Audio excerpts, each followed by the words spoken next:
Gente, Helena, bem-vinda! Oi, bom dia, obrigada, Deise. Olá a todos. Estamos bastante contentes aí com o seu convite. Ai, que bom, que bom! Eu vou apresentar você de novo, né? Porque esse comecinho da live geralmente acaba saindo depois na edição. Então, Helena, muito bem-vinda, muito obrigada. Bem-vinda ao Receitas para Ser Feliz. Já tivemos Gratidão. juntas em outras ocasiões, né? Mas hoje é a primeira live com você. A Helena é economista, tem MBA em gestão de pessoas, escreveu e publicou 2 livros super interessantes, e um foi assim, recentíssimo. Ela vai contar tudo para a gente sobre esse livro hoje. E a gente se conheceu através da fluxonomia, que tem muito a ver com toda essa história das novas economias, desse novo momento de transição que a gente está passando. Inclusive, essa editoria, Helena, ele é a editoria de transição, porque a transição, economia faz muito parte da transição, né? Economia faz parte de tudo, que é um pouquinho do que a gente vai conversar hoje, né? Mas faz muito parte dessa transição de mundo que a gente está passando, de modelos, né? Então, eu vou pedir para você mesma se apresentar primeiro, antes da gente entrar no assunto de hoje. Ok, obrigada, Deise. Realmente é um prazer estar aqui. Agradeço a oportunidade. Bom, eu sou economista de formação, por muito tempo eu trabalhei no sistema financeiro, nas áreas de planejamento, controladoria, foi mais de 16 anos, então deu para conhecer bem como é o funcionamento.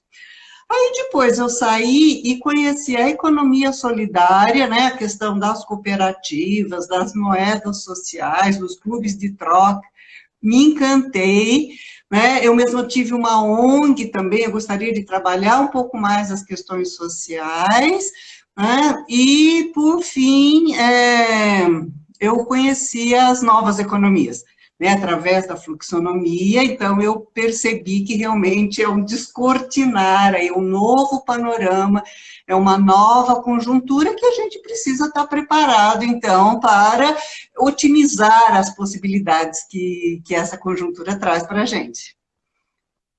E eu vou começar pelo tema que a gente colocou na live. A gente está falando no tema da live aí que economia é para todo mundo. Como é que a economia impacta na nossa vida diária, né?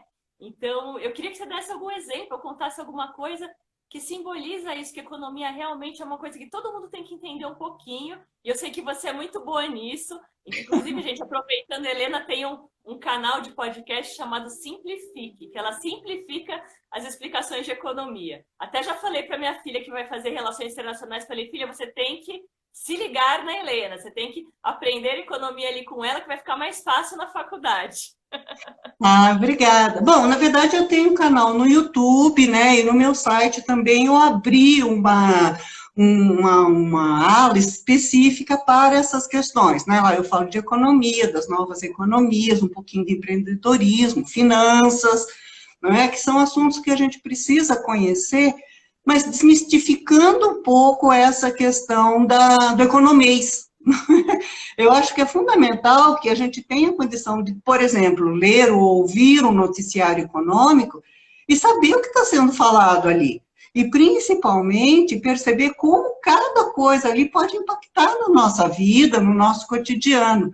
Né? Então, por exemplo, uma coisa que me espanta muito, me espanta bastante, é que muita gente não se dá conta do custo do dinheiro, do preço do dinheiro. Não é? Então pesquisa, quando vai comprar alguma coisa, pesquisa na internet, às vezes atravessa a cidade, né, atrás de uma promoção super bacana, tal, mas a hora de fazer o pagamento, parcela no cartão, não tendo ideia de quanto está pagando de taxa de juros naquele parcelamento, né? Eu também não sei se as pessoas sabem, mas existe, assim, uma questão do custo embutido no próprio cartão. Né? Foi interessante que uns 2 anos atrás precisei fazer um conserto no carro e pedi, então, para o mecânico fazer uma simulação. Eu estava na dúvida, né, se eu pagava no cartão, ou, enfim, se eu parcelava ou não, e a hora que ele me espeta o cartão, o valor já fica diferente, não é? E aí eu perguntei uma coisa que eu já sabia, mas por que fica um pouco mais caro? Ele falou, porque é o preço do sistema. Né? Ah, como assim? Se eu vou pagar uma única vez, tem acréscimo? Tem. Tem, não é? E aí eu fiz as minhas contas, né? Assim, quanto tempo eu pagaria aquele cartão? Eu pagaria em 17 dias. Então, eu trouxe a taxa para o mês, né? Trouxe a taxa ao mês baseado naqueles 17 dias. A taxa dá 10,30% ao mês, não é? Enquanto o meu dinheirinho está lá aplicado, rendendo meio, rendendo 0,7, não é? Então, é um contrassenso a gente fazer esse tipo de operação sem se dar conta dessa questão. Não é? Quanto custa efetivamente o meu dinheiro? Não é? Quanto ele rende efetivamente? E se vale a pena essa transação dessa forma. Não é? Nessa questão que você falou do cartão, tem ainda um outro custo intangível, que é aquela questão do, por exemplo, quando você tem as milhagens e tudo, tem um custo embutido nisso, que é o custo da mensalidade do cartão, o custo, enfim, tem vários custos, o custo para o lojista, né, para o pequeno empreendedor, que eu já tive desse outro lado do comércio e tal, e é alto custo também, né? Então tem uma coleção de coisas que a gente acaba passando meio batido, acho que é natural, né, Helena? Acho que faz parte, né? E o que eu tenho percebido é que mesmo pessoas esclarecidas, que conhecem, né, optam por esse tipo de operação, sem se dar conta disso. Né? Então, assim, né, sem querer fazer uma crítica mais pesada, mas o nosso sistema financeiro, ele é altamente concentrador, ele tem um mecanismo de funcionamento bastante perverso. Então, assim, é importante que a gente olhe com atenção, entenda, então, como é esse funcionamento, né? E não só do sistema financeiro, os outros complexos econômicos também, né? E também a questão das políticas macroeconômicas, né? Então, por exemplo, se eu sei que vai ter um ajuste na política fiscal, eu sei que isso vai impactar em tributação, pode aumentar os meus impostos, não é? Se eu sei que há um controle aí na política monetária, isso pode estar impactando, então, em aumento de inflação, vai bater nos preços, tá certo? Na política cambial, por exemplo, né, no controle da moeda estrangeira, nas medidas protecionistas, né, quando a gente precisa, então, importar alguma coisa, se o meu remédio, por exemplo, é importado, não é? A política cambial pode interferir, sim, inclusive na dificuldade de importação. Então, eu preciso conhecer essas coisas, né? Agora, acho que o mais importante mesmo é a gente buscar alternativas, não é? É perceber que outras economias são possíveis, como dizia o professor Paul Singer, né, que foi um dos precursores aí da economia solidária no Brasil. A trajetória dele é fantástica, né? Recomendo, inclusive, que leiam os livros, que se interessem pelo assunto, que é a questão do cooperativismo, não é? Da cooperativa como empreendimento autogestionário, alternativo, né, às empresas capitalistas, né? Numa cooperativa, em princípio, todos são donos, todos são sócios, e os resultados são distribuídos de forma mais igualitária. Infelizmente, ainda é um sistema pouco conhecido, e muitas vezes até denegrido mesmo, né? Por conta da atuação de uma ou outra Copergato, não é? Mas existem todos os segmentos da economia, né? Existem as cooperativas de consumo, as agrícolas, né, que foram muito fortes no século passado, as de habitação, de educação, né, as cooperativas de trabalho e principalmente cooperativas de crédito, que são uma alternativa para o sistema financeiro, sim. Né? E agora a gente vê esses sistemas maiores, né, Sicoob, Sicredi, que inclusive já pleitearam banco cooperativo. Então, é um banco, não é? Com todos os produtos, com todas as possibilidades. Não é agora com taxas mais possíveis, acessíveis, porque a princípio todos são sócios, todos são donos do empreendimento. Olha que interessante. Né? E sem falar na questão dos clubes de troca, né? Eu acho uma alternativa fantástica. Eu me encantei quando eu conheci, né, já há muitos anos atrás, eu me lembro que eu fui em um clube, era o 13 Luas, lá em Moema, aqui em São Paulo, e a moeda era a lua, não é? Então, você levava lá o seu bem, ou o seu conhecimento, né, e colocava, olha, eu tenho aqui um livro que vale R$ 50, então, ok, você me dá 50 luas. Eu colocava lá o livro no mercado, pegava as minhas 50 luas e transitava por ali buscando uma outra coisa, uma bolsa, uma blusa, um sapato, um serviço.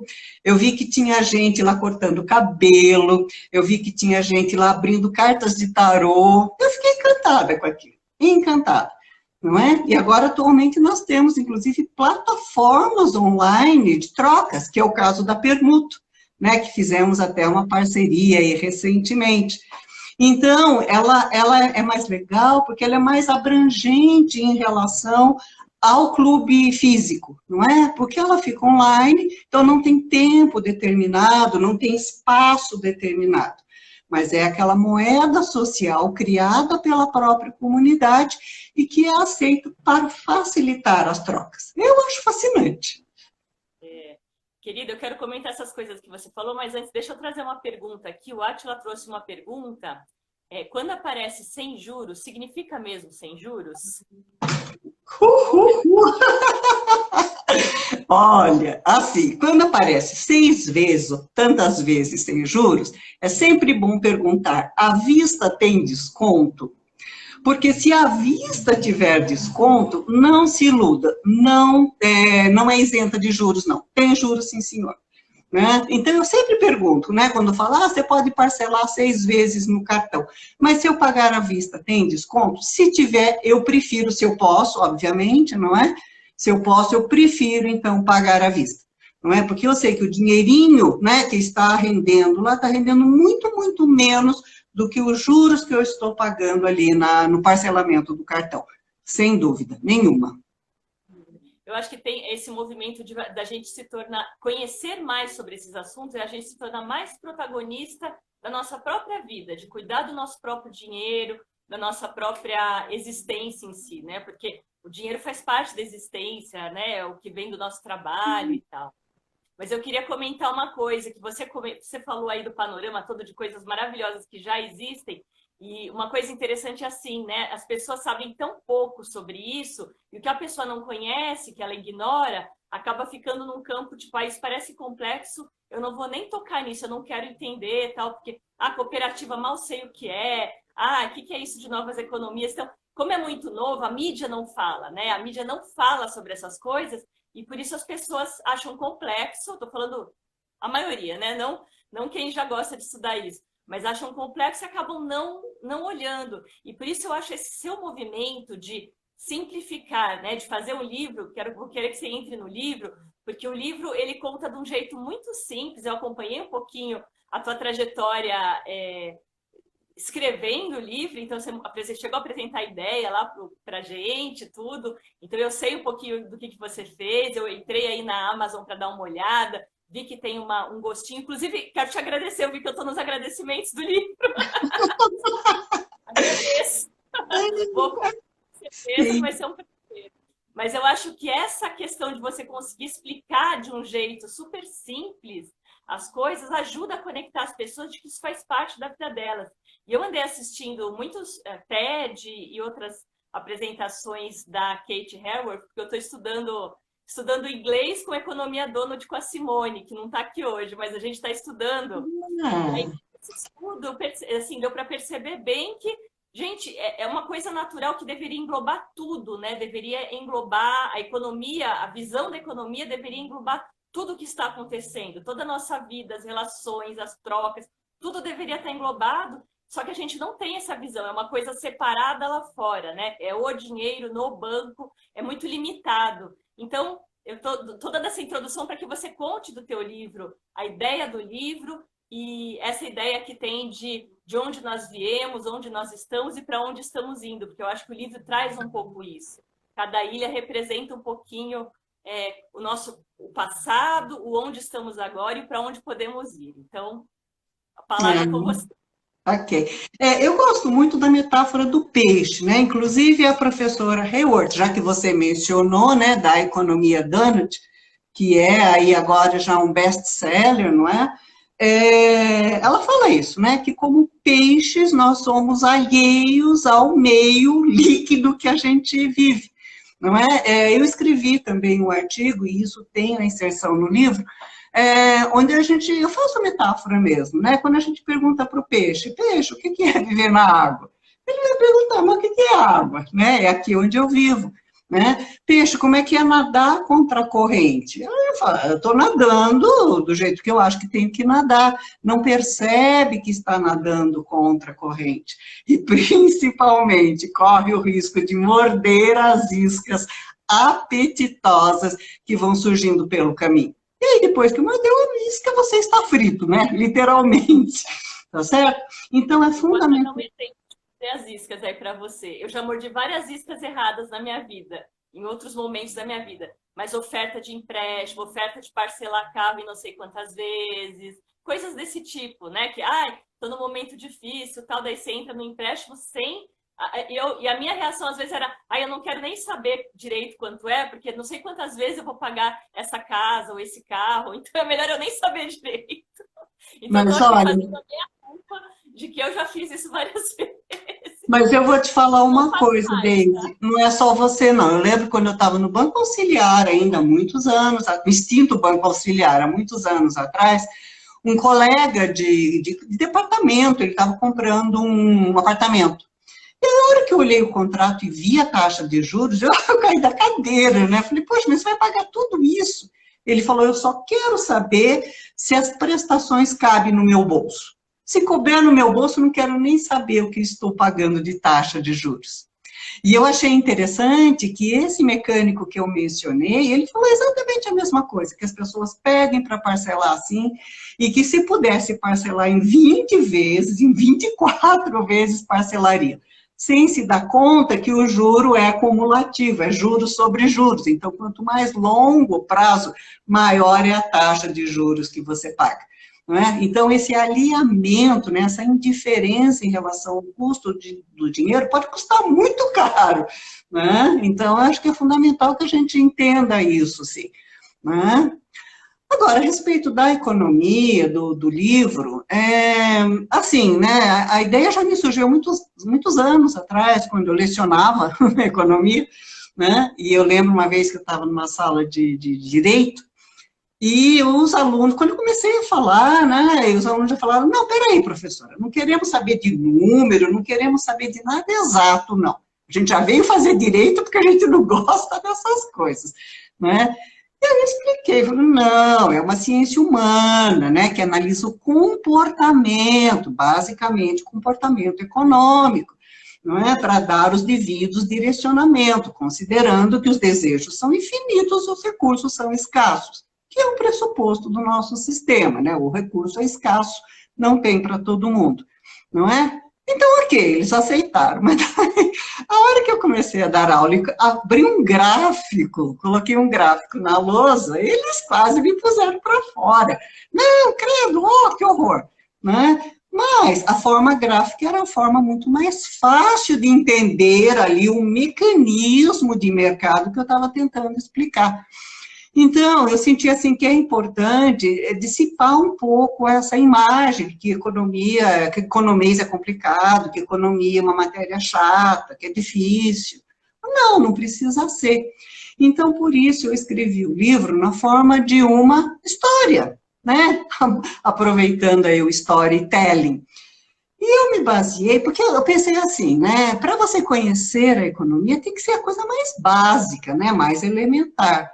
Então, nada como você ir para uma ilha, não é, de economia simples, uma economia fechada, sem governo, sem sistema financeiro, para você entender o mecanismo.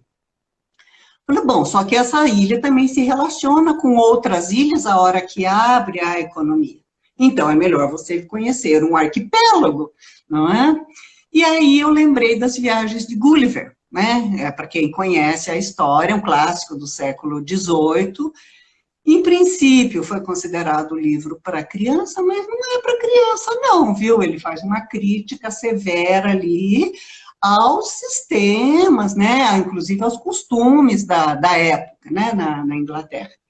Mas a história conta, fala de um náufrago, né? Ele sai para viajar em naufraga, o navio naufraga, e ele para numa ilha primeiro, onde ele é um gigantão, né? As pessoas têm 15 centímetros de altura. Aí depois ele tem lá as suas aventuras, sai daquela ilha, naufraga de novo e vai parar numa outra ilha, onde as pessoas são gigantes, aí ele vira atração de circo porque ele é pequenininho, né? Aí depois ele vai numa outra, onde as pessoas vivem no passado, conversa com os espíritos lá né, dos autores clássicos e tal. Aí depois vai para uma outra, onde as pessoas são filósofas, né? Aí vai para uma outra, onde os governantes são cavalos, né? Os sábios são os cavalos, e as bestas são os seres humanos, né? Então, ele é bem interessante. Então, ele tem uma série de passagens, e, obviamente, ele volta transformado. Então, eu também criei o personagem, o Gulliver, né? O Samuel Gulliver, né, que quer conhecer um pouco mais da economia, e o primo economista, então, recomenda que ele visite um arquipélago distante, né, que é o arquipélago dos 5 elementos, não é? Onde cada ilha tem uma forma de funcionamento econômico distinta. E, além das relações econômicas, também tem as relações políticas entre elas. Né? Ou de ajuda, de parceria, ou mesmo de dominação e controle. Então, com isso, a gente contempla, né, a economia tradicional, a gente contempla a economia solidária, uma das ilhas é totalmente solidária ali no seu desenvolvimento econômico, a gente contempla economias hegemônicas, a gente contempla economias subordinadas, que a gente vê até hoje, né, isso vem do nosso passado já de longa data. E nós vemos também a tendência aí das novas economias, não é? Então, ainda é uma coisa muito incipiente, porque no arquipélago não tem internet, não é? Mas essa ilha, então, já está trazendo sinais da internet para poder, então, criar a sociedade em rede, ter tecnologia e passar a ter contato com seus recursos intangíveis, que, a meu ver, é o pressuposto das novas economias. Não é? A gente parte, então, desse arcabouço, não é? Para a gente começar... Quem conhece, fala dos recursos intangíveis um pouquinho. Ah, ok. Os recursos intangíveis são aqueles que a gente não sabe que tem, tá? Que a gente tem, mas não sabe que tem. Né? Então, por exemplo, né, o recurso intangível é aquele que a gente consegue perceber com os órgãos do sentido. Não é? Então, por exemplo, se eu tenho um livro, né, eu consigo ver, eu consigo ler, eu consigo, né, sentir o cheiro do livro, enfim. Não é? Então, ele é um bem intangível. E se eu cedo o meu livro para a Daisy, eu já fico sem, não é? Então, eles são escassos, eles realmente, às vezes, provocam competição. Basta a gente ver as matérias-primas, né? Principalmente minério, petróleo, não é? Então, esses são os tangíveis. Agora, os intangíveis são aqueles que a gente possui, né, e a fluxonomia explica isso para a gente muito bem, eu recomendo, inclusive, né, o livro aqui da Lala, da Dina, né, com o apoio da querida Patrícia, tá certo? Que vai explicando, então, que, né, esses quadrantes aqui dos nossos recursos. Então, nós temos os tangíveis, sim, né, os nossos recursos ambientais, os nossos recursos financeiros, mas nós temos também um eixo intangível, que são nossos recursos culturais, né, ou seja, os nossos saberes, as nossas experiências, a nossa reputação. Gente, quanto que a gente ia pensar o quanto vale a nossa reputação? Mas vale, não é? E também os nossos recursos sociais, né? Essa possibilidade que a gente tem, a nossa rede de relacionamento, os grupos que a gente participa, os nossos contatos, isso tem um valor intrínseco também. E nem sempre a gente atribui, né? Então, e olha que interessante, os recursos intangíveis, eles se multiplicam com o uso. Então, se eu tenho um saber, estou compartilhando com vocês, eu não fico mais pobre por conta disso, muito pelo contrário, tá certo? Para mim, eu renovo, então, né, os meus conhecimentos, os meus conteúdos para poder compartilhar. certo? Então, Agora, esse é uma... desculpa, Oi? isso que você está contando tem a ver com o histórico que vem, né? Por que não se dá valor a isso, né? É uma questão assim que o ser humano está muito voltado para fora, muito voltado à coisa da Revolução Industrial, que era matéria, matéria, matéria, e a forma que vem vindo a nossa história. Isso tem muito a ver com esse histórico e com essa coisa é como se fosse uma crença coletiva mesmo, um acordo coletivo de olhar para fora e não olhar para dentro, não reconhecer que às vezes é fácil para a gente não reconhece, né? Que são esses recursos intangíveis, né? Que na verdade deveriam ser muito mais reconhecidos, são nossos dons naturais. E muitas vezes a gente não reconhece. Né? Tem essa perversidade, sim, você colocou num ponto bem interessante, e eu falo isso também. A evolução, então, a nossa história, principalmente no que diz respeito à riqueza. É bem interessante a gente ver como muda o conceito de riqueza ao longo do tempo e ao longo da história, não é? Então, por exemplo, para os antigos gregos, o nobre, o rico, era aquele que tinha o dom da oratória, não é? Aquele que subia na ágora, né, e fazia lá os seus discursos, né? Porque trabalho era coisa para escravo. O nobre não trabalhava. Então, ele tinha uma concepção de riqueza. Já na época do feudalismo, né, eram as terras. Quem tinha maior extensão de terra era considerado, então, o nobre mais rico, né? Na época do mercantilismo, né, século XV, XVI, quando começam, inclusive, as grandes navegações, né, a riqueza era medida através de metais preciosos, né, ouro, prata, né, cobre, enfim, metais preciosos, e saldo positivo na balança comercial, não é? Então, o que isso significa? Significa que eu mais exporto do que importo, então eu tenho um saldo positivo na balança. Aí os países, né, aqueles desbravadores faziam as suas colônias, né, obrigavam as colônias a comprar os seus produtos manufaturados, extrair as matérias-primas da colônia, pagando a preço de banana, literalmente.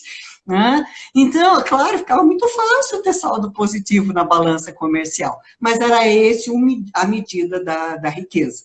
Né? Depois veio os liberalistas, Adam Smith, falando, não, a riqueza de uma nação, é uma obra clássica dele, Riqueza das Nações, riqueza da nação está na força produtiva do trabalho, é o trabalho que produz a riqueza. Né? E aí depois vem Ricardo e complementa o trabalho e os demais fatores de produção, né? Que é o capital, que é a terra, que são as matérias-primas. Atualmente podemos falar em tecnologia, tá certo? Então, esse pensamento, ele veio mudando, né, ao longo dos anos, então, ao longo da história. E realmente a questão da Revolução Industrial, ela foi um marco, ela teve coisas positivas, mas também teve coisas muito negativas. Né? Eu recomendo o livro, eu estou sem ele aqui, A História da Riqueza do Homem, do Leo Huberman. É um livro de 1936. Gente, não acreditei quando eu vi. Né? Então, acho que todo mundo minimamente passou por ele, né? A História da Riqueza do Homem, onde ele vai contando a perversidade que foi essa questão do surgimento das máquinas. Porque daí o que acontece? Eles cercavam, né, os terrenos onde viviam os camponeses e falavam, não, agora isso aqui é propriedade privada. Então o camponês era obrigado a ir para a cidade e não tinha outra coisa a não ser trabalhar nas fábricas. 10, 12, 14 horas. Crianças, diz que criança a partir de 2, 3 anos de idade já era colocado para trabalhar, até porque os salários eram ínfimos, não é? Então, era uma precariedade, uma condição muito perversa, mas isso parece que ficou um pouco cristalizado, não é? Parece que a gente incorporou, né, que nós temos aí que trabalhar exaustivamente, não é?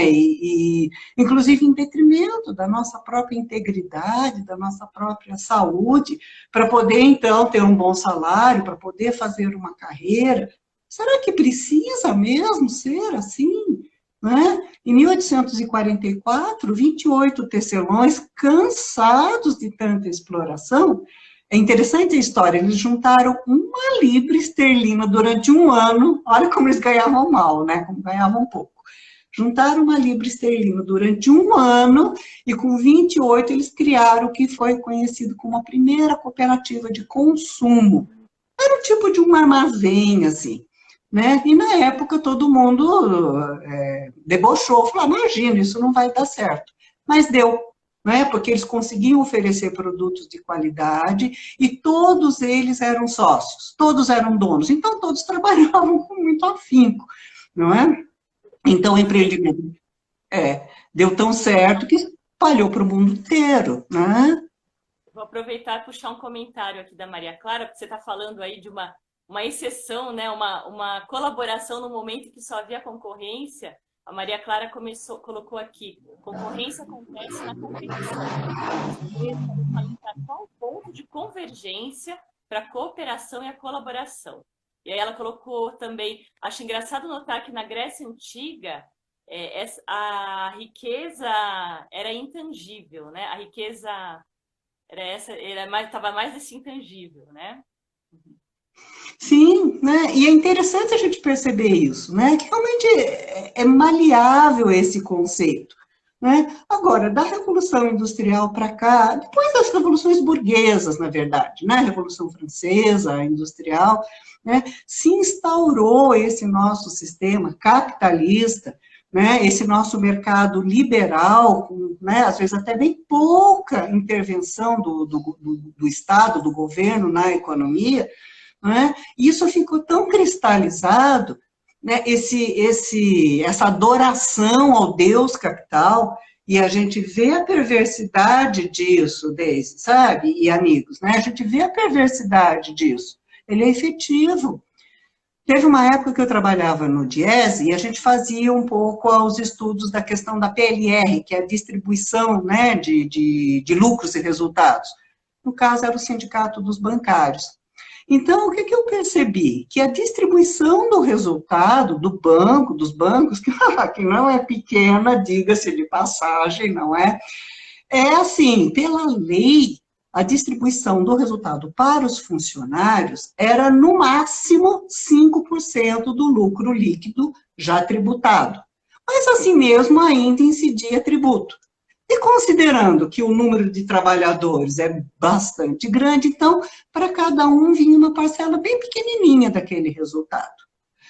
Agora, já para o acionista, era no mínimo 25% do lucro, e como o lucro já foi tributado, então não precisa mais incidir imposto. Gente, como assim, cara pálida? É o mesmo lucro, é o mesmo resultado, não é? Então, além de uma distribuição bem maior para o acionista, ainda é isento do imposto. Mas na hora que eu me dei conta disso, né, eu falei, gente, realmente existe essa perversidade nessa dicotomia capital-trabalho. Agora, os dois são importantes para que haja produção, para que haja geração de bens, de serviço, precisa dos dois lados, sim. Mas a gente percebe que, às vezes, os pesos e as importâncias uma balança meio tensa, assim, né? Uma balança meio desequilibrada. Tá certo? Eu estava com o pai, Helena, eu fui levar ele para fazer uns exames, e eu estava conversando, falei que ia fazer live com você hoje, tal, daí ele me lembrou, né? Ele fez administração aí, né, muitos anos atrás, na época que o Delfim Neto ainda era professor da USP. E que Delfim Neto falava muito, né? Não, a gente tem que... Aquela fala tradicional, a gente tem que crescer o bolo para depois dividir. E essa foi sempre a desculpa do capitalismo. E aí hoje, quando a gente olha o momento presente, onde a gente está, e até essa questão da pandemia, que também escancara isso, parece que tudo isso só fez a distância aumentar muito mais, né? Porque hoje, com a pandemia e o pessoal de classe mais baixa não ter acesso à inclusão digital, por exemplo, né? O pessoal de classe mais baixa simplesmente perdeu o ano, não está estudando. O pessoal de classe melhor, que tem escola particular, que tem computador em casa, conseguiu salvar o ano, pelo menos estou falando nos estudos, né? Então, essa desigualdade, acho que exacerbou ainda mais com essa... Assim, a pandemia veio mostrar que realmente o capitalismo, do jeito que não funciona mais, eu acho, para mim.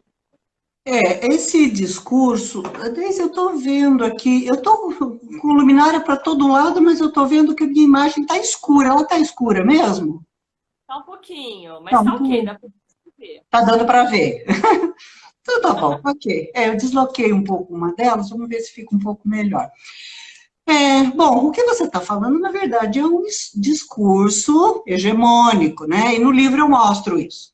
Sabe, que existe, sim, lá uma ilha que tem o domínio ali, né, do metal, então ele tem a moeda cunhada, e ele parte para uma relação de dominação das demais ilhas. Ele quer transformar todas as demais ilhas em colônias, né, umas resistem, outras não, então eu mostro um pouco esse panorama. Agora, esse é o discurso hegemônico, né? O que o país hegemônico, que na verdade ainda exerce influência, sim. Nós tivemos a nossa independência lá, né, em 1822, a independência, mas num troco, não é? Nós somos aí, continuamos sendo uma economia subordinada, né? Muito distante das economias centrais, que na verdade elas são as economias que dão as cartas. Então, vem deles esse pressuposto. Olha, vocês têm aí que fazer os seus ajustamentos econômicos, né? E a gente, isso ficou muito, muito claro na questão, quando nós tivemos a intervenção do FMI, né? Então, o que preconizava, né? Falou, bom, realmente tem que apertar aí, arrochar a questão dos salários, porque salário é custo, não é? Tem que privatizar as empresas estatais, porque são ineficientes, tem que ter uma emissão de dinheiro aí um pouco mais aberta, e aí depois vocês se viram com a inflação, não é? Aquele consenso de Washington que teve aí em 2009, se eu não me engano, coisa horrorosa aquilo, né? Destruiu várias economias aqui da América Latina. Mas como nós tínhamos empréstimos, né, como a gente rezava pela cartilha, né, hegemônica, então a gente acabou adotando essas medidas, e que foram terríveis, né?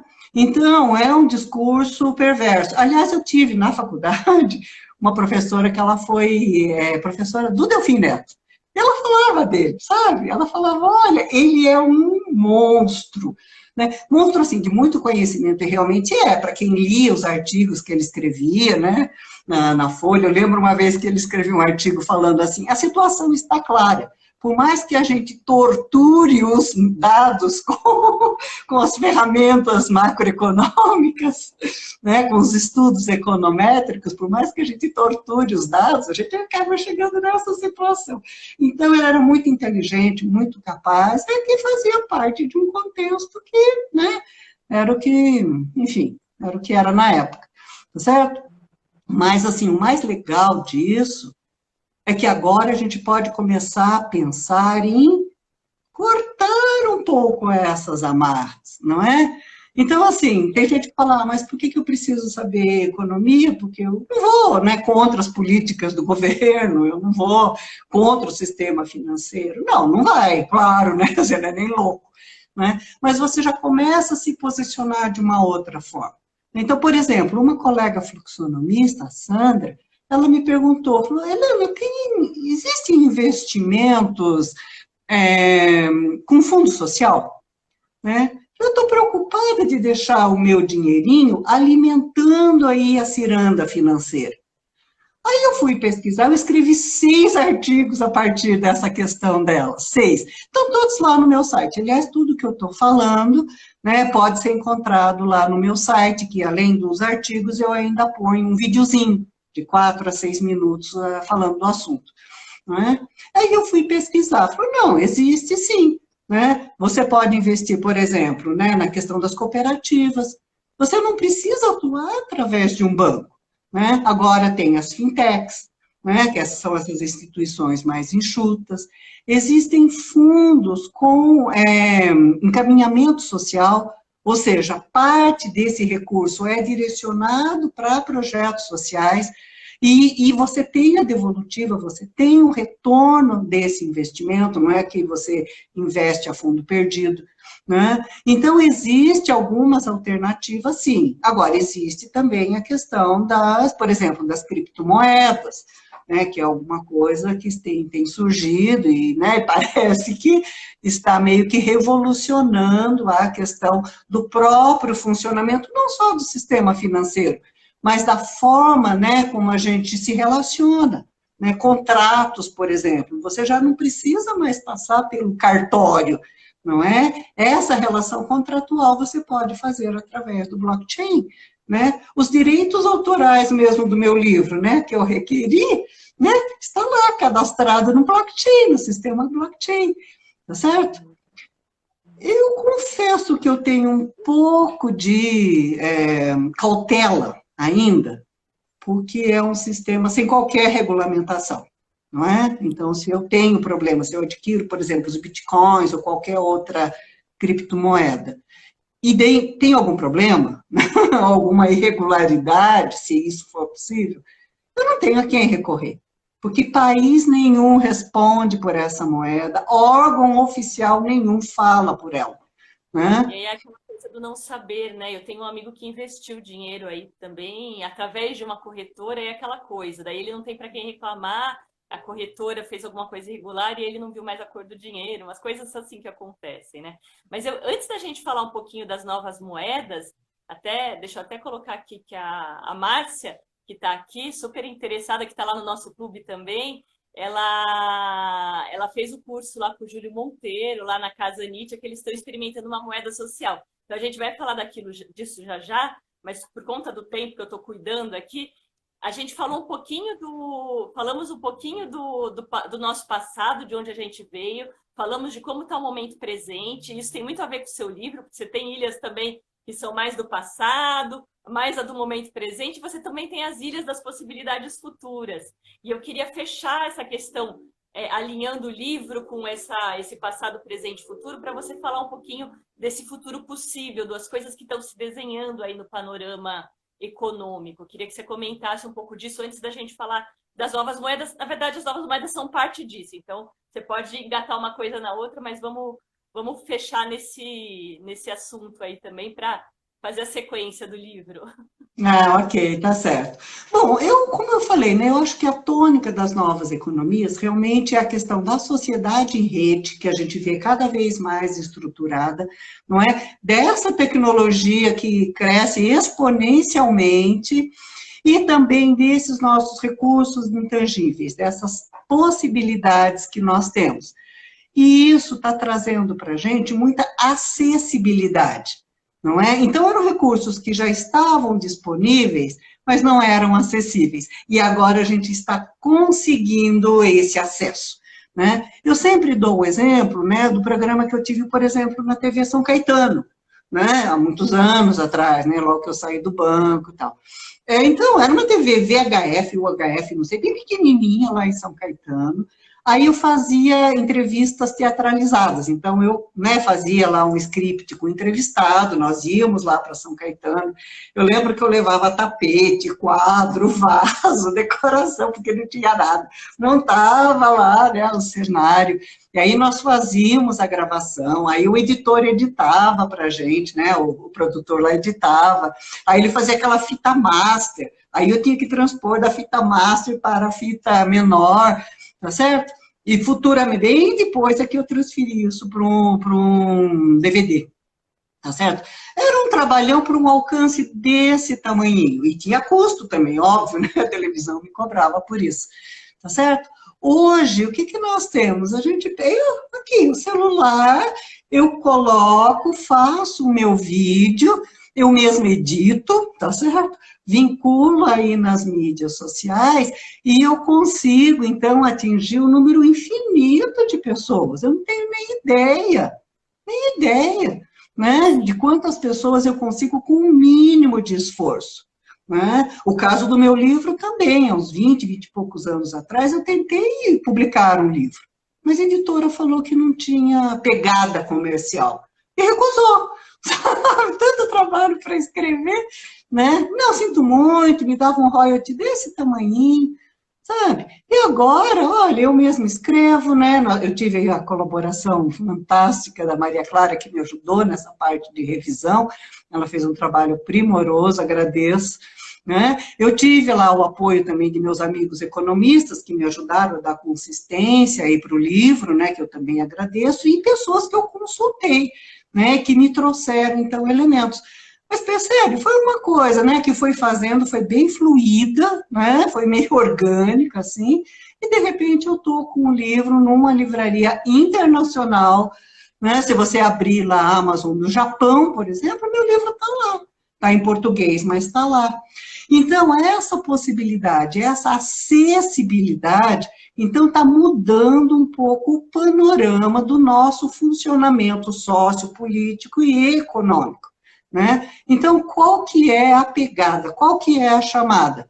Olho, estar atento, sabe? Perceber, não entender esse movimento como um movimento natural aqui das ondas, como faz o peixe. Não, opa, de repente eu posso me posicionar de uma outra forma e nadar a favor da corrente, né? Eu posso lançar mão de recursos que eu nem sabia que eu tinha. Então, de repente, eu não tenho dinheiro, mas eu tenho saber. Sei lá, eu sei tocar violão. Então, eu posso entrar lá na Permuto, cadastrar as minhas aulas de violão, tá certo? E quando eu receber meus pontos permutos, eu posso comprar, sei lá, uma impressora que eu esteja precisando. Então, não passa necessariamente por essa questão de ter ou não ter o dinheiro, né? Existem alternativas, sim. Então, qual que é a chamada? Repito, é estar atento, consciente para essa possibilidade, sabe? E, assim, disposto realmente, né, a ir atrás, a buscar, né? Então, o livro, eu espero, né, ele vai abrir um pouco essa curiosidade, essa vontade, né, de saber um pouco mais, de mergulhar um pouco mais, mas em águas mais tranquilas, em águas mais límpidas e mais promissoras. Helena, isso que você está falando conversa muito com o meu lado, que você sabe que é o do desenvolvimento pessoal, né? Que é o que a gente está vivendo. Esse momento de transição, ele é para tudo. Ele é político, ele é econômico, ele é do mundo fora, mas ele é muito interno também, né? E se a gente não muda a postura interna, nada acontece de diferente fora. É o que você está falando aí. Então, se a pessoa começa a estar mais consciente, ter mais conhecimento, prestar mais atenção, estar presente, como a gente fala na linguagem, a linguagem mais do autoconhecimento, né? Estar presente, ser protagonista da própria vida. Então, falar, peraí, agora eu vou tomar conta dessa minha vida financeira.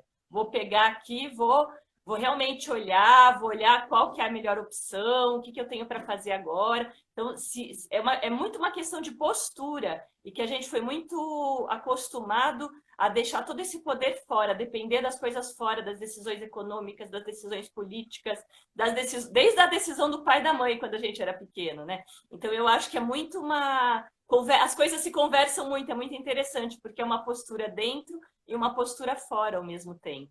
Então, eu acho que também o teu livro, por exemplo, assim como a Fluxonomia também, o livro da Fluxonomia, todos esses livros novos, eles abrem muitas portas e janelas para a gente. Então, uma coisa que você nem sabia que existe, eu não sabia que existe essa opção, daí você vai lá e você descobre, né? Por exemplo, né, a Mônica já andou trocando vídeos com a gente de que tem pessoas que vivem com muitas fontes de renda. A pessoa não tem nenhum trabalho fixo, mas tem muitas fontes de renda, que pode ser uma renda que vem do royalty de um livro, outra renda que vem de um curso que ela dá, a outra renda que vem, enfim, de outras coisas, né? Então, essa nova visão é como se fosse assim, a gente vai ficando consciente, vai expandindo a nossa consciência, e isso também vai trazendo esse fluxo que você está falando e essas novas possibilidades para a nossa vida, né? É muito interessante. Sim, sem dúvida. E às vezes a gente precisa de ajuda, viu, Deise? Eu aproveito também já para agradecer a você e a Mônica, já que você mencionou, e também já fazer um jabazinho aí para vocês, porque no meio do ano agora, eu estava com o projeto, ele estava meio parado, assim, né? Eu não estava conseguindo deslanchar. E aí a Mônica e a Deise apresentaram a proposta lá da jornada profissional consciente, né? Eu falei, legal, eu acho que isso pode me ajudar. E realmente me ajudou, sabe? Elas me trouxeram, assim, durante as aulas, né? A última aula, inclusive, eu me emocionei, assim, sabe? Aquela coisa que pega, assim, né, no teu coração mesmo, diretamente, sabe? A consciência de que, poxa, se você tem conhecimento, se você tem um papel no mundo, por que não exercer? Né? E isso me deu um estímulo, aí eu desinvestei. Né? Aí eu concluí o livro, terminei as pesquisas, né? Já comecei a formatar, enfim. né? E agora nós fizemos esse curso, acho que foi em agosto, né? Julho, agosto, né? E agora em novembro eu estou aqui com o livro pronto e já pensando num curso à distância também, né? Com base nesse livro, né? Em outros conteúdos também, criar um curso para educação à distância falando dessas questões econômicas, dessas economias, dessas possibilidades econômicas que a gente tem e principalmente das tendências. Né? Então, aguarde que para o ano que vem, né, com Covid, eu sei, Covid, né, eu pretendo realmente estar lançando essa proposta e agradeço também aí a você, a Mônica, né, e as pessoas que participaram, né, umas pessoas incríveis também, geniais, que eu vi que também deslancharam, né, cada um foi por um canto e está fazendo coisa muito linda, né. Então, assim, essa questão de você tomar essa consciência, se você não consegue por si, eu recomendo, busque ajuda, né? Sabe? Vá atrás de alguém que você possa conversar, que possa, então, te dar um direcionamento, né? Isso ajuda demais, gente. Também a hora que a gente desencalacra, que a gente solta, então, essas amarras, aí a gente voa, né? Aí a gente flui. Helena, agradeço muito esse teu depoimento, né? E eu acho que você tocou numa coisa muito, muito interessante, aí que é essa questão do propósito, né? Você falou que você se emocionou, porque está no teu propósito, tem um chamado que está dentro de você. Então, o que eu e a Mônica a gente tenta fazer é trazer esse brilho natural que tem em cada pessoa para fora.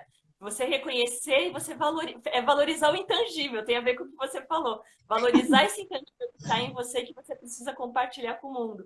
E quando vocês que fizeram a jornada falam isso, aí é o meu propósito da Mônica que também está sendo realizado. Então, esse é o tipo de negócio do futuro, eu acho. É um negócio ganha-ganha, onde todo mundo fica feliz e todo mundo ganha.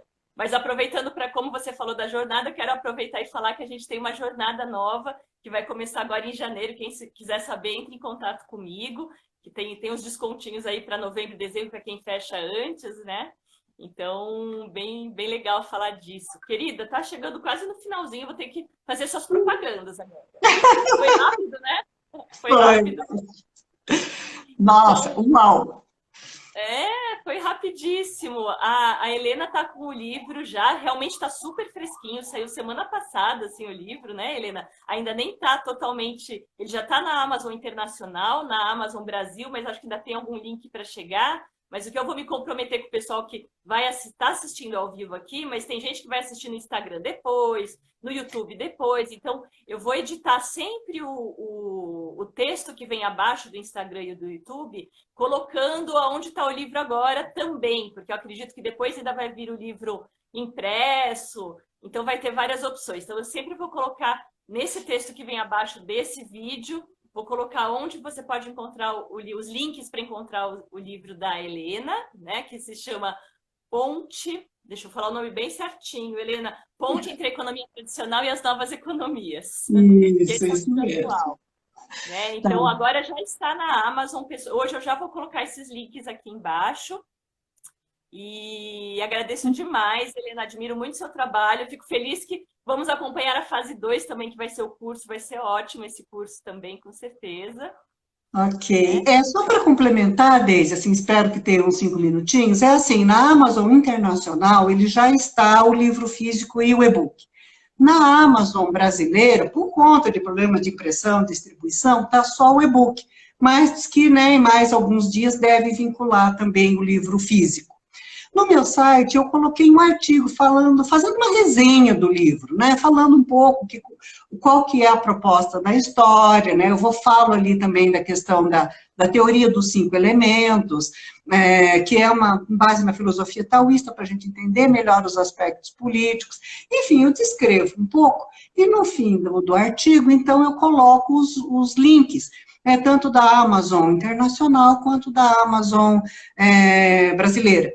Né? Então, também está lá. Se você puder depois disponibilizar o link do artigo, eu acho que facilita. Aí as pessoas já conhecem um pouco mais e têm a possibilidade de acessar. Né? Lá já está aberto também o Dê uma olhadinha, né? Então você clica e você vê ali as primeiras páginas e já tem a ideia um pouco de como vai rolar a história. Né? Então, eu também convido. Eu coloquei aqui nos comentários, eu coloquei o redesolsocial.com.br, vou colocar o link direto para esse artigo, então, no texto aí abaixo.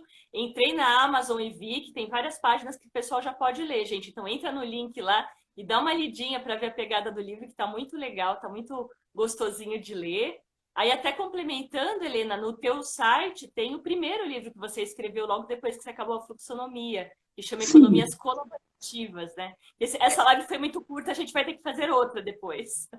Ah, eu topo totalmente. Na verdade, eu escrevi enquanto eu fazia o curso da fluxonomia. Eu estava lançando o site, eu precisava de um livro, né? Então, eu escrevi, deixei disponível no meu site, até que meu técnico olhou e falou, poxa, mas esse livro é muito bom, o que que ele está fazendo perdido? Olha um intangível aí que estava esquecido. Né? Então, eu revisitei todo ele, reformulei, atualizei e lancei no ano passado pela Amazon. Ele já está no site, e se você clicar na imagem do livro, você já é remetido lá para o site da loja. Né? E futuramente eu vou colocar, depois que resolver essa questão dos links do livro atual, eu também devo colocar esse novo livro, né? A Ponte. Né? Na verdade, eu gostaria muito que a gente pensasse mesmo em termos de pontes, observar as pontes que foram construídas no passado, de um tipo de economia para outra, e a gente mesmo, olha a pretensão da garota, né? A gente mesmo começar a construir novas pontes para ter mais acessibilidade nesse mundo de possibilidades que tem se aberto através das novas economias. Né? Então, Então, isso que você está falando tem a ver com esse empoderamento desse novo momento. A gente tem que criar esse futuro que a gente quer, né, Helena? Não é ficar esperando sempre fora, dependendo. E sim a gente está criando esse futuro que a gente quer.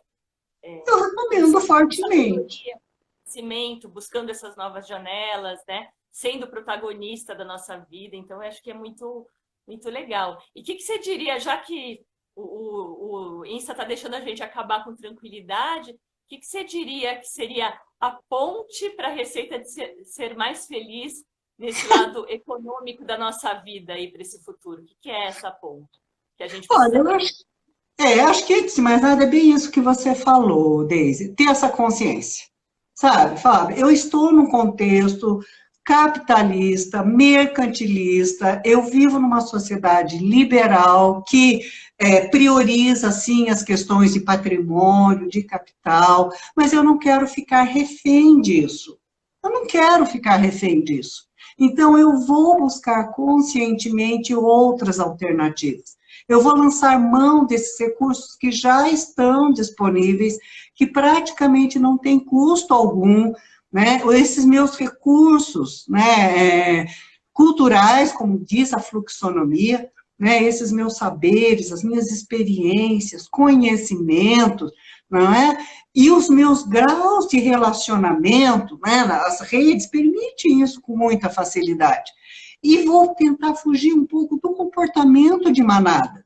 Né? Então, pessoas que utilizam a rede, sei lá, para postar lá o que está comendo, por exemplo, pelo amor de Deus, não é? Sabe, poste então uma ideia que você tem, ou um produto que você está lançando ou gostaria de lançar. É impressionante como isso atrai, né? É impressionante como isso desperta também outras possibilidades e outras conexões. Né? Então, eu diria que a principal ponte realmente é essa consciência, essa tomada de consciência, sabe, do mundo que você vive, do momento em que você está e das inúmeras possibilidades que a gente sempre tem. Né? Então, não renuncie às suas possibilidades, muito pelo contrário, se aproprie delas e se aproprie com dominância, com soberania. Porque é isso que os ricos e poderosos fazem, gente. Né? Sejam pessoas, sejam grupos, sejam países. Então, vamos anotar essa receitinha, assim, um empoderamento e uma busca consciente de alternativas. Muito bom, uma delícia conversar com você, Helena. Deu um tempinho aí da 1 hora da live, já ficou um gostinho para uma próxima live, para a gente falar mais, talvez, dessa coisa das moedas. E eu estou vendo muita coisa avançando, né? Eu estou vendo esse movimento, como tem a Kate lá fazendo testes. Tudo bem que ela está fazendo os testes nos países evoluídos, mas esses testes estão acontecendo em mercados aí, em economias como Amsterdã, e eles estão olhando para essa relação, para essa cadeia. Quando eu compro num país como a África, o que eu estou fazendo, qual a minha responsabilidade nessa cadeia. Então, eu acho que tem muita coisa interessante acontecendo nesse momento, e tenho certeza de que a gente conversando daqui a uns 3 meses já vai ter muita novidade para a gente falar, inclusive teu curso, provavelmente. Eu espero, eu espero. Né? Se a gente ainda tem um minutinho, só para arrematar aí a fala da Kate, na verdade ela critica esse nosso modelo econômico atual, ela critica inclusive o que é ensinado nas faculdades de economia, né? E aí realmente eu fiquei com um pouco de birra, porque era o que eu ensinava, entendeu? Era o que eu lecionava. Ela critica o fluxo circular de renda.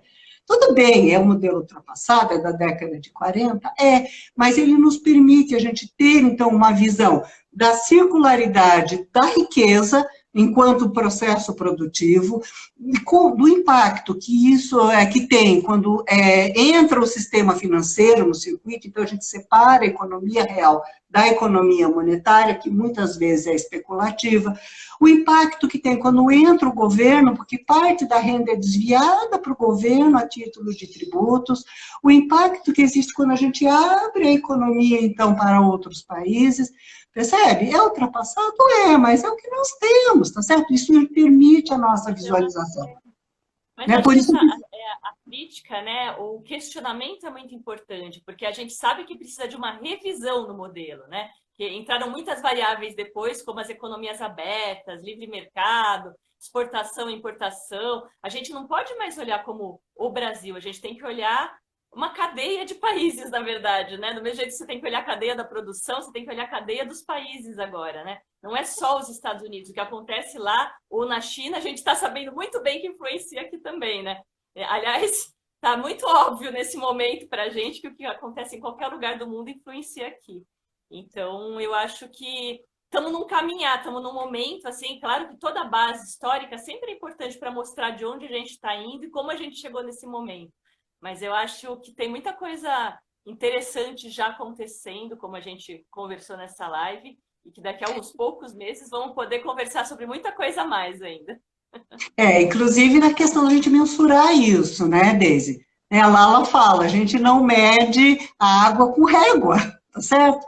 Então, hoje nós temos a nossa métrica, né, que é mundial, que é o PIB, não é? Mas existem também outros indicadores que estão mostrando outras coisas, né? Eu falo isso no livro também, né? O IDH, o próprio FIB, né? A ideia da felicidade interna bruta, que é bastante subjetiva, e a Kate, ela sugere a mensuração através do donut, né? Através da rosquinha, ou seja, a gente tem um patamar de sustentabilidade sobre a área da rosquinha. O que está dentro não atende às necessidades sociais e o que está fora extrapola o meio ambiente, né? Então, super interessante a gente entender como é que é isso, não é? E contribuir dentro da nossa possibilidade para que a gente se mantenha na área da rosquinha, sim, né? A gente rever um pouco nossos padrões de consumo, né? A gente ficar um pouco surdos aí aos apelos, né, desenfreados que existem aí para a gente comprar, consumir, adotar, ter coisas que às vezes a gente nem precisa, pagando no cartão cujo crédito a gente também nem tem, tá certo? Se endividando. Vamos reverter um pouco isso, vamos olhar com um pouco mais de cuidado, né? Lembrando também das nossas questões de crise, né? Eu falo das crises financeiras de 29, de 2008, e um amigo, ele questionou, mas a crise do Covid, você não vai colocar? Eu falei, não, porque a de 29 de 2008 foi crise inerente do sistema financeiro. Foi provocado por papéis, por títulos podres, por sobrevalorização de ações. É diferente dessa crise do Covid. Né? Essa veio agora por questão do vírus, certo? Que refreou, então, toda a atividade econômica. E a gente sabe, quando para a atividade econômica, para a economia e a gente entra em recessão. Que foi mais ou menos o que aconteceu agora em 2020. Mas ela não é inerente do sistema financeiro. Agora, cá para nós, quem nos ouça, né? O sistema financeiro se deu muito bem, meu bem. Que a crise era geral para todo mundo, não foi, não. É só dar uma olhadinha no balanço dos bancos. Aqueles lucros bilionários continuam bilionários. percebe? Se flexibilizou um pouco, se estendeu um pouco os prazos, né? Mas taxa, sabe, condições dos pagamentos, não mudou muito não, meu bem. Sabe? Então, toda a sociedade se mobilizando para atender aqueles, né, mais carentes, aí, vítimas, né, dessa questão do vírus, e o segmento financeiro lá, né, engomadinho, continuando com suas práticas, e assim, cá para nós, se valendo mesmo dessa situação, né? Tem um livro do professor Dalbor, né, A Era do Capital Improdutivo, onde ele faz uma crítica tão severa ao sistema, e ele documenta, ele prova, né? E ele fala, inclusive, que a nossa concentração de renda, ele levantou de várias fontes, né? Hoje, em termos mundiais, está assim, tipo, 86% da riqueza mundial é detida por 7, 8% da população. 7, 8% da população, né? Está levando aí 85, 86% da riqueza, né? Então, sabe, vai dizer que esse sistema deu certo, né? Tem gente que critica, o sistema socialista não deu certo, o sistema comunista não deu certo, mas o capitalista deu, né? Com essa situação aqui que nós temos, esse contraste, né, socioeconômico horroroso que a gente vive, então a gente precisa repensar isso, não é? Agora, dentro do... Das instituições financeiras ganhando cada vez mais bem, e eu fiquei aqui pensando, né, em algumas coisas, tipo, veio na minha cabeça que Rio de Janeiro é uma das cidades mais desiguais do mundo, né, que é uma das cidades, cartão postal do Brasil, uma das cidades mais desiguais do mundo, é uma coisa terrível. Lembrei também aqui que eu que estudo a questão do trabalho, né, do futuro do trabalho, que no mundo inteiro a curva que o World Economic Forum fez, a curva de trabalho, de desemprego, aumentou enormemente e foi no mundo inteiro, inclusive nos países ricos. Então, para quem que foi bom tudo isso, né? É um bom questionamento. Para quem que... Quem ganhou com a crise? Com tudo isso, né? Quem ganhou com a crise, né, bem? Então, eu acho que isso é uma coisa que a gente precisa rever, né? Mas, repito, ter interesse, né? Eu acho que tudo começa com o teu despertar de interesse, sabe? Eu quero ouvir um pouco mais o noticiário econômico, eu quero ler um pouco a respeito, eu quero entender esse contexto, e aí eu recomendo realmente a história da riqueza do homem, né, do Léo Huberman, né? Se quiser conhecer um pouco das novas economias, né, eu recomendo o livro da Lala e também a Economia Donut, né, para quem não é economista, talvez não consiga entender tão fluido, porque ela fala das correntes de pensamento econômico passado, ela cita nomes, obras, né? Então, quem não estudou, quem não está familiarizado, consegue entender, mas é muito mais fácil se você tiver um mínimo, né, de conhecimento de causa e do assunto, né? Então, eu recomendo que tenha esse interesse, essa curiosidade. Poxa, como é que é isso? Como é que funciona? Como é que esse embrincamento da economia com a política? Né? Como é que isso impacta na nossa vida, no nosso dia a dia? Né? Começa por aí. Quem procura acha, viu, Deise? Quem vai atrás, quem pesquisa, né? E nós temos um Google imenso aí, com milhões de informações, não é? Então, você clica, você vai atrás, compare as informações, né? Porque, às vezes, também não são tão fidedignas, mas, enfim, né? Eu acho que tudo começa com esse movimento interno, como você mesmo colocou, né? E reverbera no externo. Você vai se empoderando mais, você vai conhecendo mais o contexto e abre isso para as outras esferas da sua vida, né? Sabe? Então, vai se interessar por mais coisas. Vai se interessar mais por sociologia, por filosofia, né? Por entender um pouco aí essas questões mais subjetivas, né? As questões espirituais, né? Enfim, né? Sabe? Você vai abrindo o seu leque, se interessando por várias coisas. É impressionante, mas como isso muda, abre, amplia a nossa visão, né? Como a gente consegue perceber de uma outra forma, a hora que você... Uma coisa muito interessante, Helena, que anda muito na minha cabeça também, é a questão lá da pirâmide de Maslow, né, que a gente estuda na faculdade também, não sei se todo mundo conhece, mas que fala das necessidades de sobrevivências básicas. Quando você pensa na desigualdade, muita gente está nessa faixa de baixo que precisa atender as necessidades básicas de comida, de abrigo, de saúde. Quando a pessoa está nessa faixa, ela não tem espaço livre, ela não tem atenção livre para pensar em outras coisas. E isso também, de certa forma, é uma estratégia, infelizmente, né, que acabou acontecendo com o capitalismo. Essas pessoas, elas são muito subservientes, elas acabam não prestando atenção, né, em coisas importantes como economia, política, e que influenciam na vida delas. Que elas realmente se sentem vítimas do sistema. Estão aqui trabalhando só para sobreviver. E só quando você já, às vezes, consegue, né, ultrapassar esse nível básico é que você consegue falar, poxa, não, eu quero estudar um pouco disso, eu quero entender um pouco isso melhor, eu quero cuidar um pouco mais do meu dinheiro. Então, eu acho que isso também, historicamente, foi um fator muito limitante para que a coisa fosse de outra forma. Mas, enfim, Não, sim, é sem dúvida. Sem muita dúvida, discussão né? filosófica para a gente fazer, né? Eu gosto muito da filosofia taoísta, que ela fala assim, né, um dos ensinamentos lá do Lao Tzu. Ele fala que para o governante é importante que mantenha os homens com a bexiga vazia, mas com os estômagos cheios, né? Ou seja, que você esteja ali minimamente confortável com a tua situação de vida, para você poder, então, se dedicar às outras coisas, né? Mas também é aquela que nem os tecelões lá de Rochdale. Sabe, eles estavam tão exprimidos, tão oprimidos, né, com aquele regime de trabalho de 10, 12, 14 horas, sem descanso, ganhando um salário ínfimo, né, que uma hora eles se reuniram e falaram, não, chega, vamos tentar outra coisa, sabe? Eu acho que é essa faísca, né, esse despertar é que é necessário. E isso é uma coisa interna, sabe? Quão fundo é o teu poço?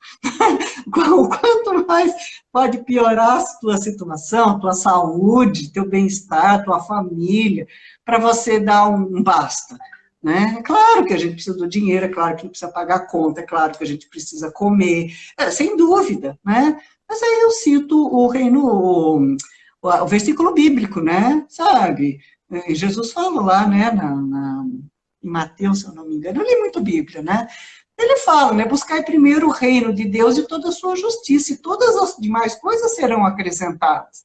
Ele menciona, né, os lírios do campo, né, que nunca teceram nem fiaram, no entanto, se vestem melhor que o rei Salomão. Ou as aves do céu, que nunca cegaram, nunca semearam, mas, né, estão sempre alimentadas. Então, é um pouco de confiança, de autoconfiança mesmo, que você tem que adquirir, até para abrir as suas antenas e poder captar as possibilidades que existem flutuando por aí, no ar e no éter.